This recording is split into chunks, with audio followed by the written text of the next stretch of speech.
એક વખત તૂટી છે। આ વખતે પાર્ટીમાં સૌથી મોટી ફૂટ પડી છે। રાઘવ ચઢ્ઢા સહિત રાજ્યસભામાં આપના 2/3 સાંસદે પક્ષને અલવિદા કહી દીધું છે।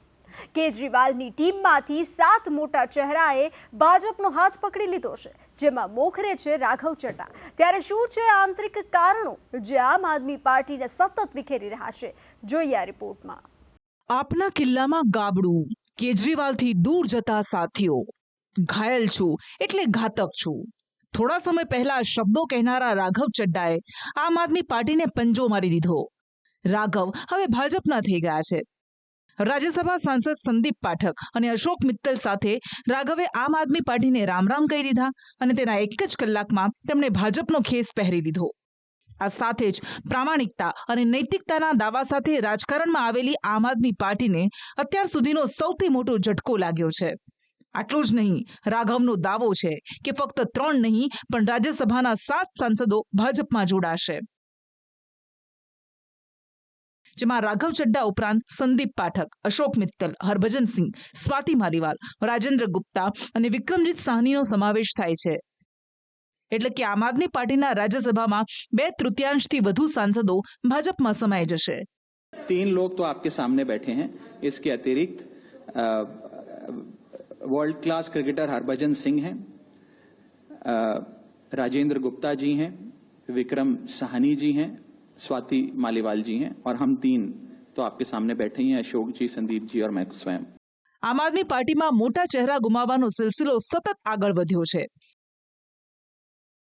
યોગેન્દ્ર યાદવ, આશુતોષ, પ્રશાંત ભૂષણ, શાઝિયા ઇલ્મી, કુમાર વિશ્વાસ, કૈલાશ ગેહલોત, કપિલ મિશ્રા અને અલકા લાંબા બાદ હવે આપ છોડનારા નેતાઓની યાદી લંબાઈ છે। ત્યાં સુધી કે સંદીપ પાઠકને તો આમ આદમી પાર્ટીના ચાણક્ય માનવામાં આવતા હતા। પંજાબમાં આપની જીત અને પાર્ટીને રાષ્ટ્રીય ઓળખ અપાવવામાં તેમનો સૌથી મોટો ફાળો હતો। તેઓ પણ આપનો હાથ છોડીને ભાજપ સાથે ભળી ગયા છે। હવે સવાલ એ ઊભો થાય છે કે આખરે આમ આદમી પાર્ટી કેમ વિખેરાઈ રહી છે? શું તે પોતાના નૈતિકતાના દાવાને જાળવવામાં ખરી નથી ઉતરી? પક્ષનો પાયો નાખનારા નેતાઓ જ કેમ કેજરીવાલનો સાથ છોડી રહ્યા છે? આ સવાલોના કેટલાક જવાબ પણ સામે આવે છે, જેમાંથી એક છે નેતૃત્વનું કેન્દ્રીકરણ। આપના નેતાઓને લાગે છે કે પક્ષના નિર્ણયો અમુક નેતાઓના હાથમાં છે, અન્ય નેતાઓને પૂછવામાં પણ નથી આવતું।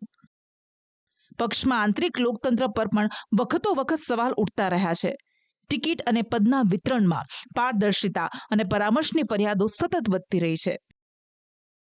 આ ઉપરાંત ટોચના નેતાઓ સામે ચાલી રહેલા કેસ અને તપાસને કારણે પક્ષની ઇમેજ ખરડાઈ છે। સ્થાનિક સામે કેન્દ્રીય નિયંત્રણનો મુદ્દો પણ હંમેશા વિવાદમાં રહ્યો છે, જેમાં રાજ્યોના નેતાઓને પૂરતી સ્વાયત્તતા ન મળવાની ફરિયાદો ઉઠતી રહી છે। પક્ષમાં નેતાઓ વચ્ચે વૈચારિક મતભેદ પણ તીવ્ર બન્યો છે।